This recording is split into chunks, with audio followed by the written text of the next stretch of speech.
2019 के चुनाव में समाजवादी पार्टी ने मुलायम परिवार के ही धर्मेंद्र यादव को मैदान में उतारा था। मुकाबला कड़ा था, लेकिन धर्मेंद्र को बीजेपी की संघमित्रा मौर्य ने 18,000 वोट से हरा दिया था।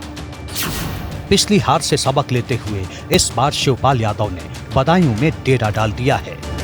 हमारे परिवार पर आरोप लगाएंगे भारतीय जनता पार्टी, उतनी मार्जिन बढ़ेगा। पार्टी कार्यकर्ताओं को एकजुट करने में माहिर शिवपाल बेटे की जीत के लिए क्या कर रहे हैं, ये जानने के लिए हमने उनसे खास बातचीत की।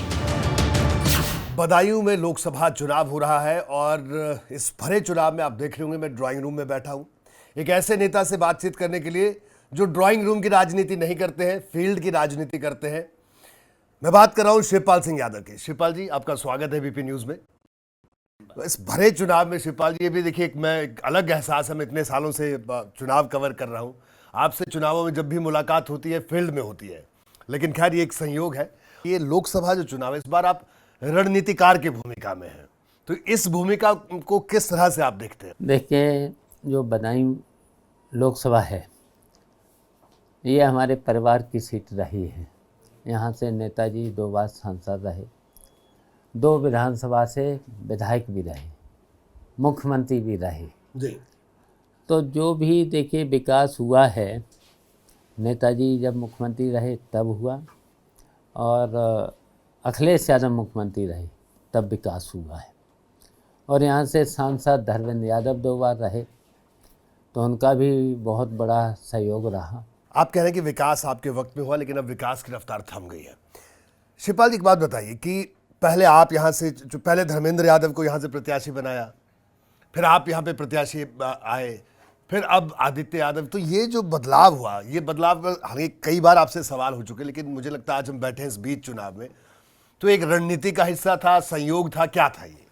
देखिए, आप याद करो, नेताजी जब भी शिविर लगते थे, जब भी कोई सम्मेलन करते थे जी, तो नेताजी कहा करते थे कि जिस पार्टी में युवा अधिक होते हैं ना जी, तो वो पार्टी कभी बूढ़ी नहीं होती है। जी। हम यहाँ पर आए, कई दिनों बाद हम तो सोचते रहे भाई धर्मेंद्र कोई लड़ाई है, मैंने सिफारिश भी करी जी, कि भाई उसने 6 महीना काम भी किया है वहाँ, गांव-गांव, घर-घर सब वर्ग के लोगों से मिला भी है, तो उसने अच्छा माहौल पैदा कर लिया था जी, तो। लेकिन फिर हमारा डिक्लेयर हुआ जी, फिर हमारा डिक्लेयर हुआ, मैं यहाँ घूमा 1 हफ्ते, 10 दिन, 15 दिन। उसी बीच में आदित्य भी हमारे साथ घूमे, उनके भी कार्यक्रम मैंने क्या अलग अलग लगाए, तो युवाओं की आवाज़ आई जी, कि भाई चाचा तो अब तो MLA हैं, आप पे देश देखो। उधर हमारे जसवंत नगर के लोग भी बोले कि आप तो यहीं रहिए जसवंत नगर, जी, आपको उत्तर प्रदेश देखना है, आदित्य को दिल्ली जाने दो। जी। तो फिर यहाँ आवाज़ जब उठी तो हमने कि चलो अच्छा है। परिवारवाद का आरोप बार बार बीजेपी कहती कि साहब कि पूरे परिवार के लोगों को ही चुनाव लड़वा रही है समाजवादी पार्टी।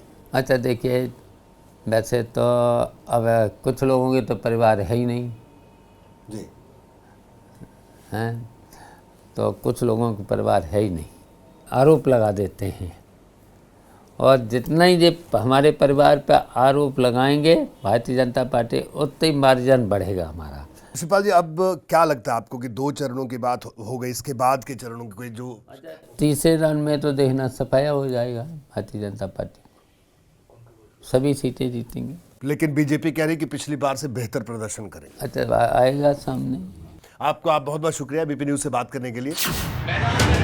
चुनावी मैदान में जिन सवालों पर सबसे ज्यादा चर्चा होती है, उनमें एक है साख का सवाल। आखिर वोटरों के मन में किस पार्टी की साख और धाक कितनी है?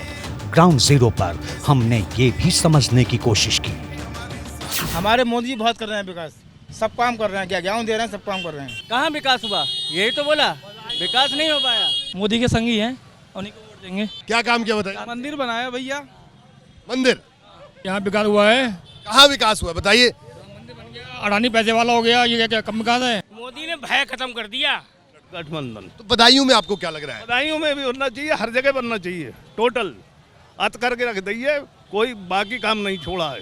सुरक्षा के लिए एक आवाज में मोदी की सरकार ऐसा है कि अपना तुरंत है। क्या इशू, क्या मुद्दे आपके जहन में है इस बार? बीजेपी का मुद्दा है। तो पहले वोट को लेकर थ्रिल है? बहुत बेचेंगे इस बार। हाँ 1000 रुपए बेचेंगे। बेचेंगे वोट? और अरे फ्री में हमारी कर क्या रहा है कोई? ये बताओ, पढ़े लिखे हो आप, ऐसी कोई बात करता? हमारी हो क्या रहा है ये बताया जाए हमें। ये वोट कौन खरीदता है साहब? 1000 में वोट बहुत तेरे खरीदते हैं, बहुत है। पकड़े जा रहे हैं फर्जी वोट डलवाने के लिए। बदायूं में 7 मई को वोटिंग होनी है, नतीजे 4 जून को आएंगे। आखिरी फैसले में जनता किसके माथे पर जीत का सेहरा बांधेगी, ये भविष्य के गर्भ में है। लेकिन गंगा की लहरें यहां अभी से जबरदस्त मुकाबले की मुनादी कर रही हैं। जैसे ही घड़ी का काटा दोपहर 2:30 पे आए, बबीता जी का दिल सास बहू साजिश के लिए मचल जाए। और ये है इनकी बहू, पूरे दिन ऑफिस की टेंशन हो जाए गॉन जब ये करें अपना फेवरेट शो फ्री टाइम पे ऑन। इनकी तरह आप भी देखिए अपना फेवरेट शो अपने टाइम पर और डाउनलोड कीजिए एबीपी लाइव ऐप अपने स्मार्ट टीवी पर।